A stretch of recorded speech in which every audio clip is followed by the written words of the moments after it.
je voulais être bassiste, chanteuse, mais pas chanteuse bassiste. Je voulais d'abord qu'on parle de la basse.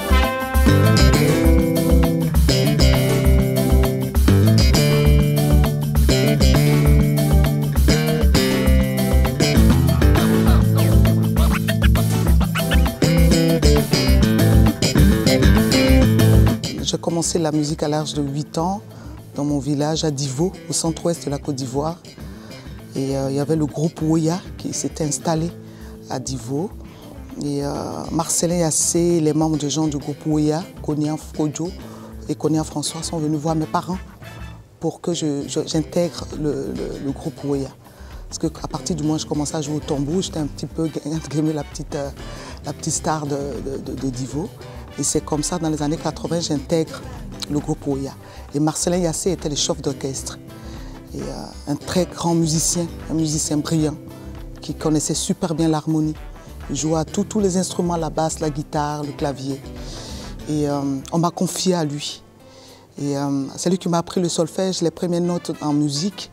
Et puis, en 2002, le 19 septembre 2002, il y a eu une rébellion, c'est ce qu'on me dit, en Côte d'Ivoire. Il sortait du studio et il a été criblé de balles. Et on a tendance à dire qu'il est passé au mauvais endroit, au mauvais moment. Je n'aime pas ce mot. Non, il a été assassiné. Et ça va faire 19 ans aujourd'hui. Enfin, cette année, ça fait 19 ans. Et j'avais envie de rendre hommage à celui qui m'a donné le savoir. Et à travers cette chanson, je parle de l'histoire de la Côte d'Ivoire qui est récente. L'histoire de la rébellion dont on ne veut pas parler, dont on veut cacher. Pourtant, cette histoire, elle est fraîche. Et c'est notre histoire. On doit expliquer ça aux jeunes. On doit expliquer ce qui s'est passé.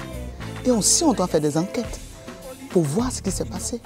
Et donc voilà, mon combat, il est là. Il est pour la mémoire d'un grand musicien, un grand homme.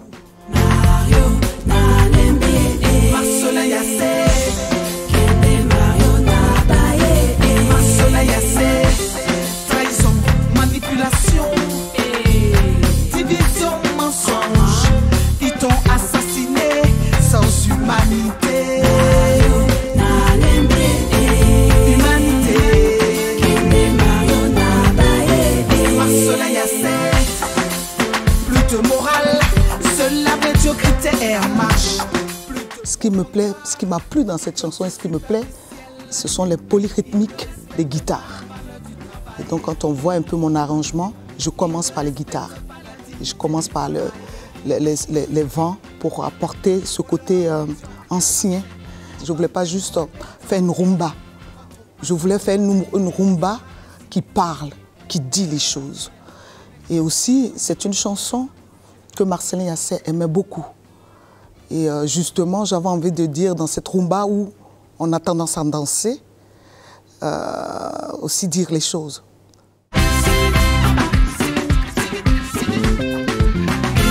Fela, je l'ai croisé au Burkina dans les années 80. J'étais une jeune fille. Il était un ami de Thomas Sankara. C'était les jeunes révolutionnaires de l'Afrique. Et puis on a passé une soirée avec le groupe Ouya. Il est monté sur scène, il a joué. Et après des années, j'ai commencé à écouter sa musique. Et j'ai vu la profondeur qu'il y avait dans l'afrobeat. Et comment est-ce qu'il faisait ses arrangements. La folie qu'il y a aussi dedans. Et puis l'afrobeat, pour moi, c'est le funk africain. Donc, c'est une logique pour moi de me retrouver dans la musique de Fela.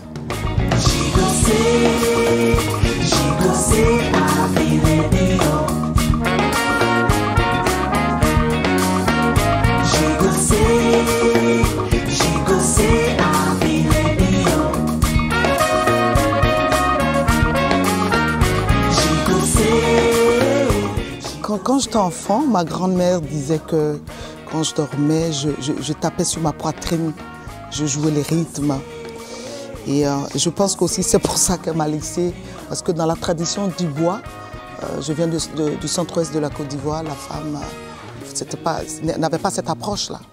Et donc pour ma grand-mère, de voir sa petite fille jouer à ses tambours, ce n'était pas quelque chose de fréquent. Donc, mais Elle a été une femme sage. Si c'est ton destin, je ne veux pas aller à l'encontre de ce destin-là. Donc quand je commence à prendre la basse, je veux qu'elle sonne comme un tambour. Je veux la jouer comme un tambour. Donc je ne cherche pas à la faire de manière académique. J'ai appris les codes pour comprendre l'harmonie, etc., etc. Je ne savais pas que ça allait être si long. Parce que l'apprentissage, le savoir, la rythmique, elle prend beaucoup, beaucoup de temps. C'est des choses qu'on doit répéter tout le temps, tous les jours, pendant des années pour arriver techniquement à jouer sur scène et que les gens pensent, les gens voient que c'est facile.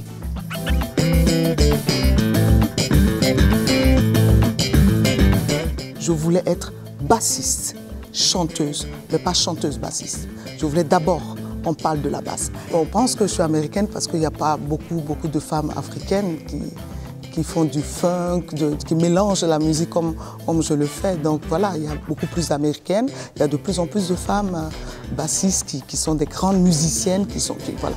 Et voilà, quand on ne connaît pas quelque chose, on a tendance à dire qu'elle vient d'ailleurs. Non, mais comme j'ai dit, petit à petit, on va comprendre mon univers et on va voir à l'intérieur de ma musique qui je suis. Parce que mes rythmes, ma tradition, l'Afrique est avec moi. Je transpire ça. Je vis ça. Donc, et cet album, Alizou, montre aussi toute ma musicalité africaine.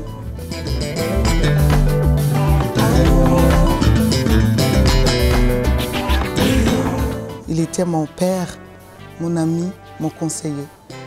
Il a vu que je voulais, il y a très longtemps, il y a près de 15 ans, il avait vu que je voulais être une musicienne, qui voulait avoir son orchestre, qui voulait créer sa musique, décider et composer sa musique. Il m'a dit, si tu veux y arriver, travaille ton instrument, comme ça tu seras libre de faire ta musique. Et là, j'y suis. Il m'a toujours soutenu jusqu'en 2019 où j'étais en tournée avec lui parce qu'il voulait me présenter au public, il voulait montrer aux gens, voilà, ça protégeait. Et ça a été une grosse perte. Et comme on dit, un artiste ne meurt jamais. Et dans l'album Alizou, volume 2, il sera à l'honneur.